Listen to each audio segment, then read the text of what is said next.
मेरी माला टूट गई, मैं राम भजन से छूटी। भला हुआ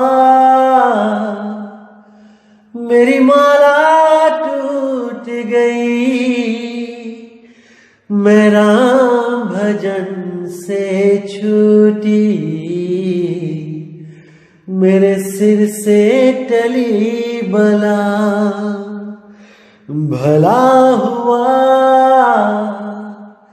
मेरी माला टूट गई, मैं राम भजन से छूटी।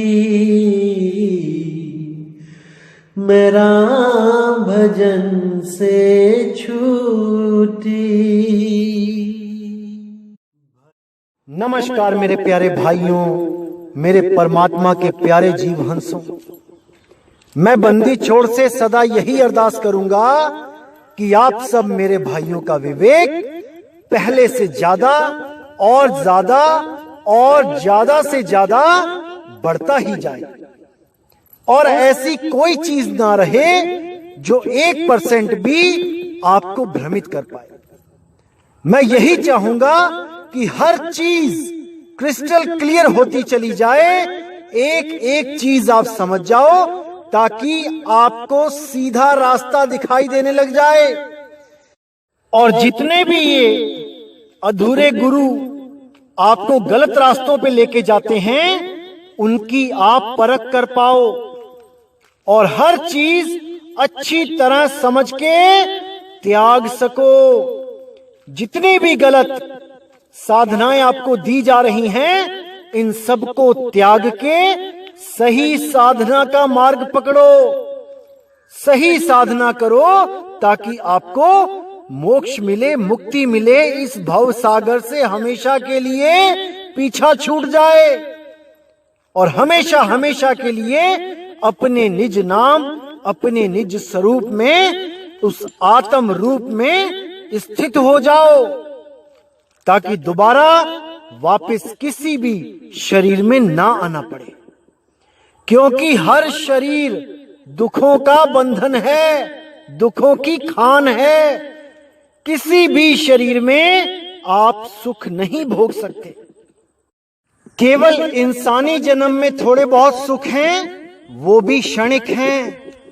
अगर शरीर स्वस्थ है तो सुख है, शरीर स्वस्थ नहीं तो मेरे भाई करोड़पति अरबपति होने के बाद भी दुखी हो। हॉस्पिटलों के चक्कर लगा रहे हो, नींद नहीं आती है, गोलियां खा रहे हो। भूख नहीं लगती है, भूख लगाने के लिए गोलियां खा रहे हो। तो वो हाल है कि किसी काम के नहीं। इसीलिए साहिब समझा रहे हैं कि हे जीव, जितनी जल्दी हो सकता है यहां से निकलने की तैयारी करो, इस भव सागर से निकलने की तैयारी करो। पता नहीं कौन सा दिन आपका आखिरी दिन हो जाए।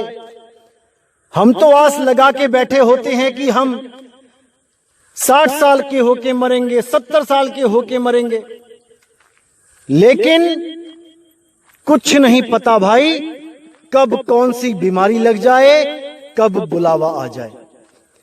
इसलिए जल्दी से जल्दी हमें सत्य को जान लेना चाहिए और उसको पाने के लिए पूरी लगन से भक्ति करनी चाहिए और सारे जन्मों के जन्म मरण के बंधनों को तोड़ के हमेशा के लिए मुक्त हो जाना चाहिए। इसी चीज को समझाने के लिए आज हम जो वाणी लेंगे, बहुत प्यारी वाणी है, पूरे ध्यान से समझना है।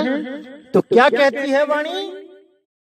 सतगुरु जीव प्रबोध के नाम लखावे सार, सार शब्द जो कोई गहे सोई उतरी है पार।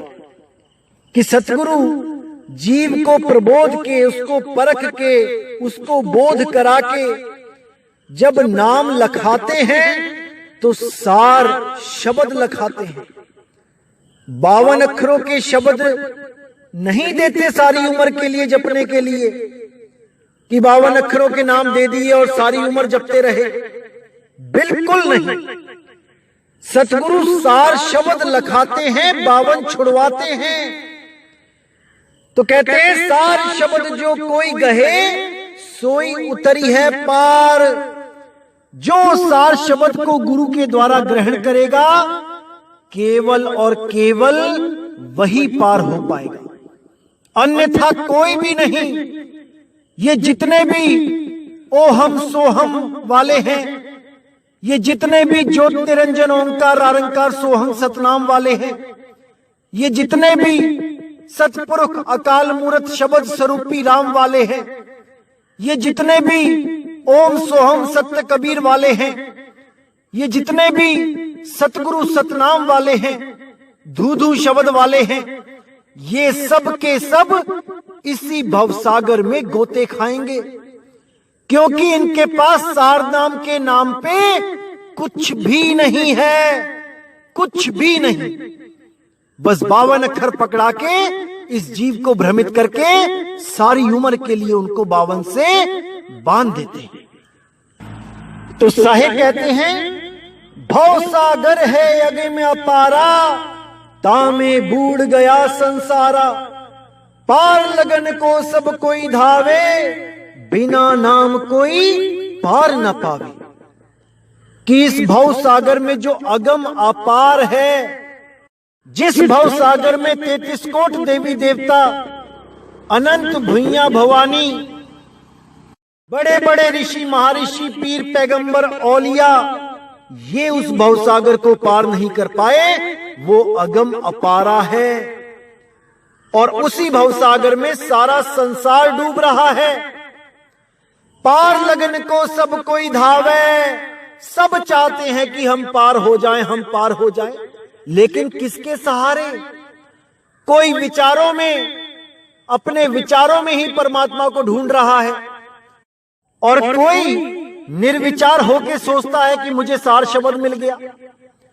कोई इस आकाश को ही, इस आसमान को ही सार शब्द समझ के धन निरंकार कर रहा है। उसको इतना भी नहीं समझ में आ रहा कि आकाश तत्व है भाई, जो दोनों हाथों के बीच में है, जो दिखाई नहीं देता। इतना भी नहीं समझ पा रहे हैं लोग और सोच रहे हैं कि हम भवसागर से पार हो जाएंगे। कभी नहीं हो सकते मेरे भाई, कभी नहीं हो सकते।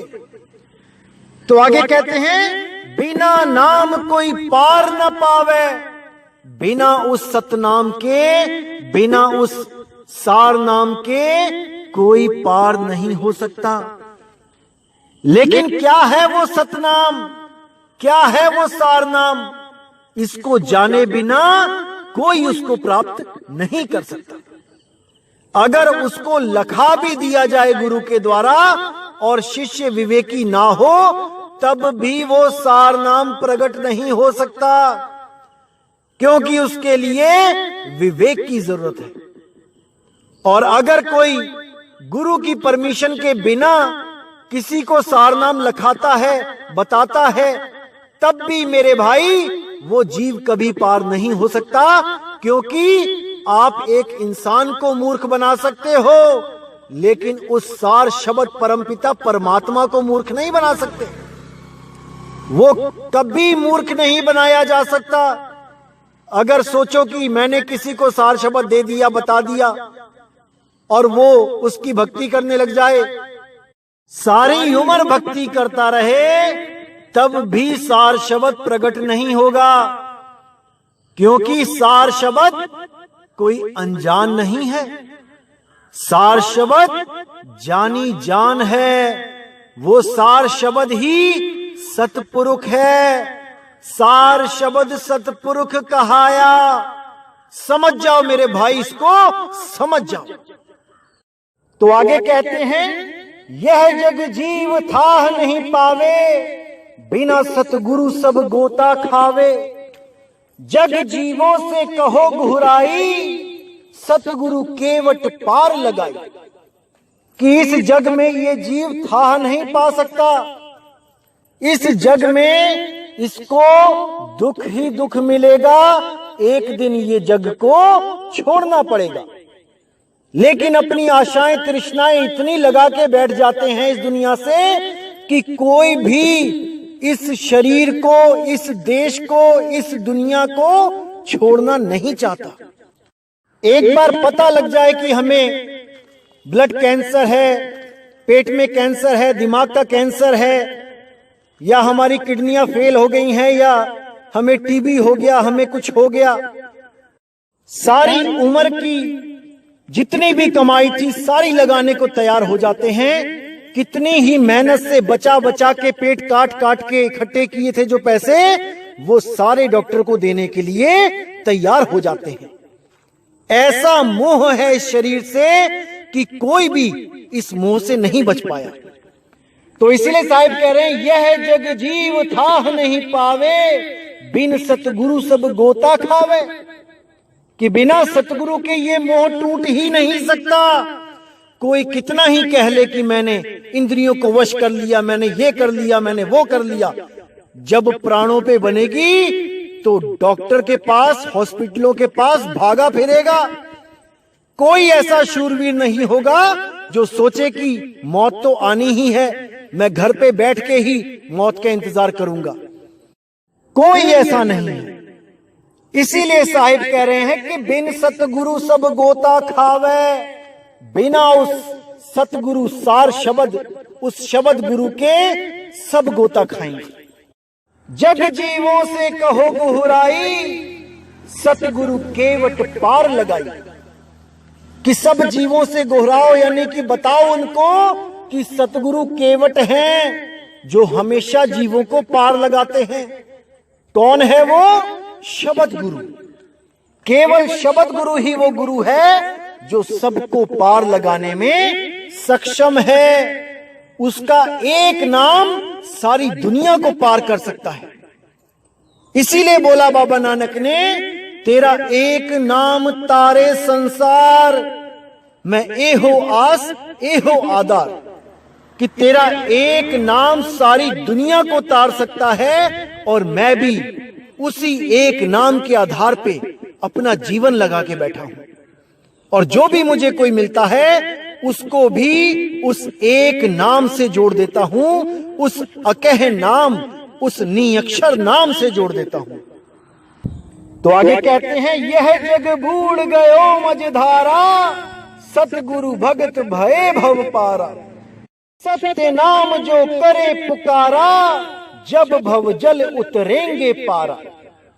तो साफ बोल दिया साहिब ने कि यह जग तो इस मझधार में बूढ़ ही रहा है। सतगुरु के भक्तों के सिवा, यानी उस सार शब्द के भक्तों के सिवा कोई भव पार नहीं हो सकता। सत्य नाम जो करे पुकारा, जो सत्य नाम को पुकारेगा। सत्य नाम मतलब कौन? ओम सोहम नहीं। सत्य नाम मतलब बंदी छोड़ कबीर। और वो कोई देह नहीं कि दाढ़ी वाले कबीर, टोपी वाले कबीर, बिल्कुल नहीं। वो तो केवल भेद बताने आते हैं उस शब्द गुरु का। कौन है वो शब्द गुरु? वो अखंड नाद है, वो अखंड धुन है, वो अखंड नाम है, वो अबोल नाम है। उसका जब पुकार किया जाता है, जब उससे अरदास लगाई जाती है कि हे मेरे मालिक, अब मुझे बख्श लो, मुझे इस देह से निकाल लो। जब ऐसा कोई प्रेमी जीव दया भाव से, भक्ति भाव से उस मालिक से अरदास करता है, तब वो मालिक देर नहीं लगाता। लेकिन आपके श्वास, आपके कर्म सब भुगता के ही आपको यहां से ले जाया जाता है। ऐसा नहीं है कि आज नाम ले लो और कल को अरदास लगा दो कि हे मालिक मुझे ले चलो तो वो ले जाएगा। जितनी सांसें लिखी हैं उतनी तो भोगनी पड़ेंगी, लेकिन इन सांसों को भोगने के बाद आपको वापस नहीं आना पड़ेगा। अगर आपकी फरियाद में दम है, अगर आप सच्चे मन से फरियाद करते हो तो वो निकालेगा। तो आगे कहते हैं, सत्य पुरुष है अगम अपारा, को सब में कहो विचारा। आदि नाम ब्रह्म है न्यारा, निराधार महकियों पसारा। यहां साहिब ने साफ बोल दिया कि सत्य पुरुष है अगम अपारा। वो अगम है, वो अपार है, वो अखंड है, वो अटूट है। ताको सब में कहो विचारा, मैं सबको उसी के बारे में बोलता हूं, विचार करो। आदि अनाम ब्रह्म है न्यारा, वो आदि अनाम ब्रह्म वो सबसे सबसे न्यारा है। निराधार महकियों पसारा, उसका पसार यानी उसका स्थान निराधार है, यानी अधर में है, बिना किसी आधार के। उसी अधर में है जिसके लिए बोला अधर द्वीप तहां गगन गुफा में है निज वस्तु सारा, ज्योत स्वरूपी अलख निरंजन धरता ध्यान हमारा। वही अधर की कहानी है सारी। अगर सतगुरु से अधर का लखाव हो जाए तो मेरे भाई आप जरूर जरूर यहां से छूटोगे, निकलोगे, 101% निकलोगे। तो साहिब कहते हैं ताही पुरुष सुमुरो रे भाई, तन छोड़ जीव लोक सिधाई। कहे कबीर नाम गई सोई, भरम छोड़ भव पार ही होई। बिल्कुल साफ कह दिया ताही पुरुष सुमिरो रे भाई, कि केवल उस पुरुष, उस अधर पुरुष, उस अधर द्वीप, उस निराधार पुरुष को ध्याओ जो किसी के आधार पे नहीं है। सीधे उसको ही ध्याना है विहंगम योग के द्वारा, बीच में कहीं नहीं रुकना है, सीधी सुरती शब्द में लगानी है। तन छोड़ जीव लोक सिधाई, तब इस तन को छोड़ के, इस शरीर को छोड़ के वो जीव हमेशा के लिए उस अधर द्वीप में समा जाएगा, उस परमात्मा के पास पहुंच जाएगा, जाके वो एक ही हो जाएगा। अरे सुरत समाए शब्द में, वाको काल न खाए। वो सुरत हमेशा के लिए जो परमात्मा से अलग अपना अस्तित्व बना के बैठ गई है, अपने अस्तित्व को खत्म करके उस मालिक में, उस शब्द में लीन हो जाएगी। उसके बाद उसका आना जाना सदा के लिए खत्म हो जाएगा। तो कहते हैं कहे कबीर नाम गह सोई, भरम छोड़ भव पार ही होई। यानी ये शरीरों का जो भरम है कि आप एक शरीर हो, आपका ये घर है, आपकी ये दुनिया है, इन सारे भरमों से आप निकल जाओगे और आपकी सुरती केवल और केवल शब्द में समाने के लिए आतुर हो जाएगी, लगन लग जाएगी। और इस दुनिया को आप इतने प्रेम से छोड़ के जाओगे जैसे आप अपने कपड़े बदलते हो, इतने आराम से छोड़ के जाओगे, इतने खुश होगे अपने शरीर को छोड़ने में जैसे आज आपकी शादी है। शादी से भी ज्यादा खुशी उस मौत की होगी, क्योंकि पिया से मिलन का समय आ चुका होगा और आपके अंदर खुद एक तड़प होगी कि मालिक अब ले चलो, अब मुझे अपनी शरण में ले लो। और जब वो शब्द गुरु आएगा तब मेरे भाई अंग अंग खिल जाएगा। ऐसा अनुभव होगा कि जैसे सारा जहां मिल गया, इस दुनिया की सारी खुशियां मिल गई, इस दुनिया का सारा आनंद मिल गया। ऐसी अनुभूति होगी जैसी आप कभी कल्पना भी नहीं कर सकते। इसीलिए साहिब कहते हैं कि वो अनुभूति जो अंत समय में होनी है उसको अभी अनुभव करो, अभी जानो कि मौत कैसी होती है, कैसे परमात्मा की शरण में जाया जाता है। दुनिया ही कहती है हाँ मरना सच है, मरना सच है, लेकिन इस सच से कोई मुलाकात नहीं करना चाहता। सब डरते हैं कि कहीं मौत ना हो जाए, लेकिन फिर भी कहते हैं अरे डरना क्या, मौत तो आनी ही है।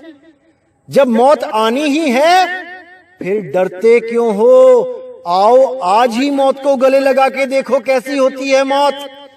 लेकिन ट्रेन के आगे खड़े होके नहीं, भजन करके, इस शरीर को खाली करके देखो कैसा आनंद आता है इस जेल से बाहर निकलने का।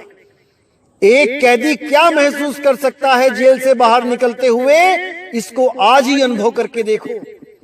तब समझ में आएगा क्यों साहिब ने बोला, जिस मरने से जग डरे मेरे मन आनंद, मरने पर ही पाइए पूर्ण परमानंद। आखिर क्यों बोला साहिब ने? भजन करो, बंदगी करो और इसको जानो, इस आनंद को जानो कि क्या है ये। तब समझ में आएगा कि शरीर में रहना एक आनंद है या शरीर से मुक्त होना एक आनंद है। तब समझ में आएगा कि वो आनंद इन आनंदों से कैसे परे है, इन दुनियावी आनंदों से कैसे न्यारा है। ये सारी दुनिया इसी दुनिया के आनंद में उलझी पड़ी है, इससे परे के आनंद से कोई वाकिफ नहीं। तो आगे कहते हैं, आदि ब्रह्म ही परखिए छोड़ो मरन अजान, कहें कबीर जग जीव से गहिले पद निर्वाण।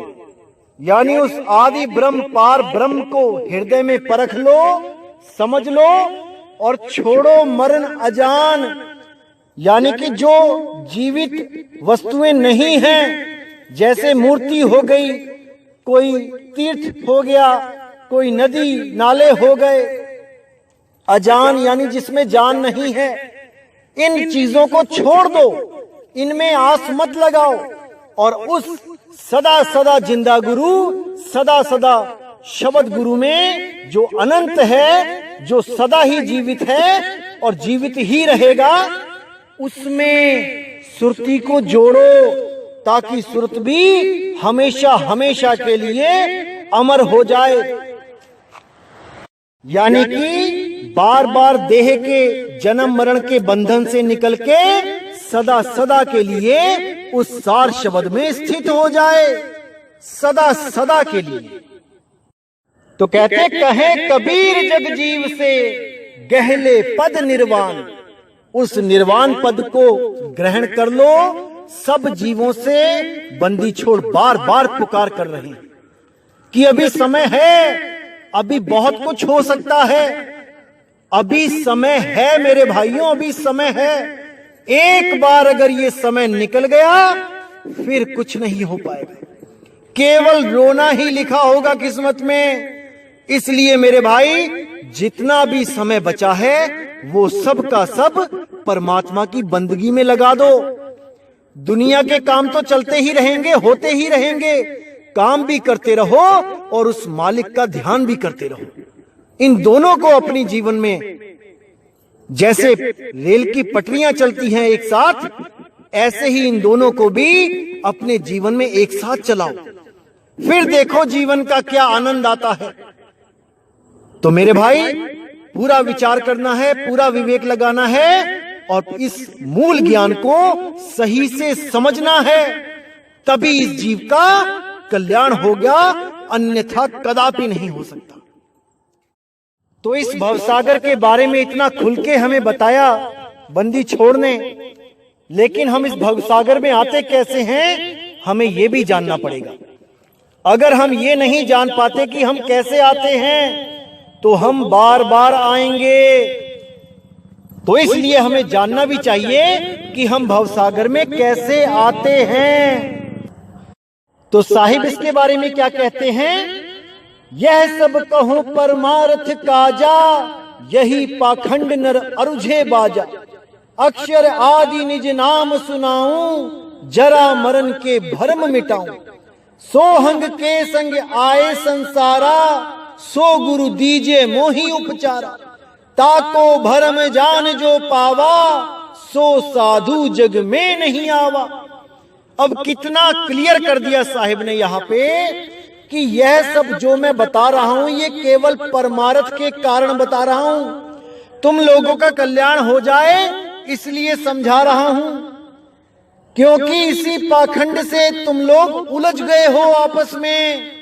इन 5 तत्वों में ऐसे उलझ गए हो कि अब इनसे कोई अलग करने वाला नहीं है।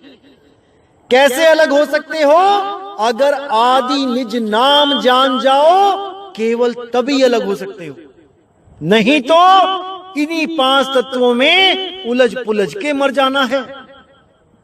तो कहते हैं अक्षर आदि निज नाम सुनाऊं, कि तुम्हें पार करने के लिए आदि अक्षर निज नाम बताता हूं तुम्हें मैं आके।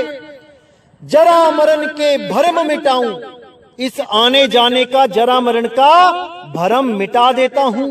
कैसे? सोहंग के संग आए संसारा।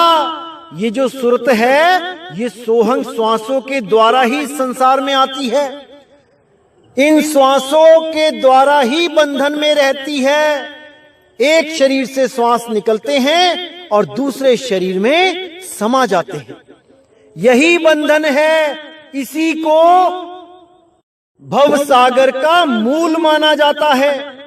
गीता में भी इसके बारे में बताया गया है कि जैसे हवा, वायु सुगंध को एक स्थान से दूसरे स्थान तक लेके जाती है, वैसे ही इन प्राण, इन वायु के द्वारा जीव एक गर्भ से दूसरे गर्भ में जाता है, एक शरीर से दूसरे शरीर में जाता है।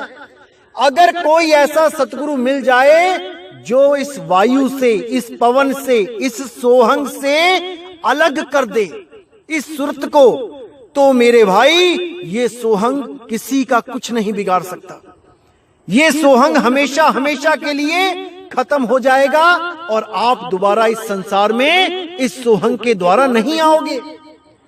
तो साहिब कहते हैं सोहंग के संग आए संसारा, सो गुरु दीजे मोही उपचारा। उपचारा यानी इस बीमारी का उपचार कर दो, इस भरम का उपचार कर दो। ये सोहंग मुझसे नहीं छूट रहा है। ताको भरम जान जो पावा, सो साधु जग में नहीं आवा। इस भरम को जिसने जान लिया, जो इस सोहंग से अलग हो गया, वो साधु दोबारा जग में नहीं आता है। वो सदा सदा के लिए ही सोहंग सत्य कबीर अवस्था को प्राप्त कर लेता है। ना कि सोहंग सोहंग जप के मन में, मुंह में या श्वासों में या अजपा जाप सोहंग का जप के इस जीवन को बर्बाद नहीं करता है। इसीलिए बोला यह अवसर नहीं पावही, पल में लेह उबार, भव सागर तर जाएंगे क्षण में ले ही उबार। कि अगर इस अवसर को तुमने पा लिया तो मेरे भाई एक पल में वो बंदी छोड़ इन श्वासों से अलग कर देगा।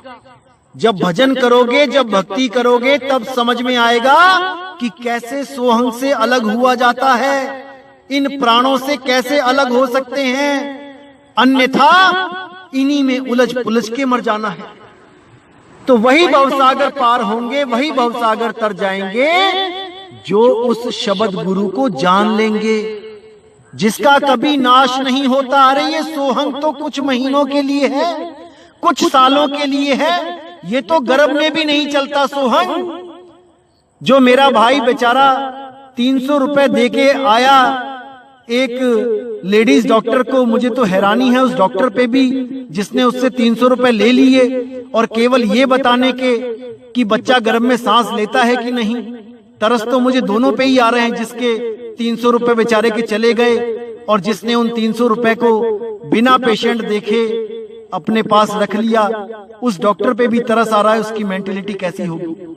दोनों पे ही तरस आ रहा है, लेकिन उस भाई पे मुझे ज्यादा तरस आ रहा है जो ये पता करने गया था कि बच्चा गर्भ में सांस लेता है कि नहीं। अरे मेरे भाई, गर्भ में मुंह और नाक का कोई काम नहीं होता। जो भी उसको दिया जाता है नाभि से दिया जाता है, और वो भी पहले ही महीने में नहीं मिल जाता उसको कि वो पहले ही महीने में वो सांस लेने लग जाता है। उसको सांसें दी जाती हैं, जैसे फुटबॉल में हवा भरी जाती है। कोई कहे कि फुटबॉल हवा ले रही है यानी फुटबॉल सांस ले रही है, तो उससे बड़ा मूर्ख कोई नहीं होगा।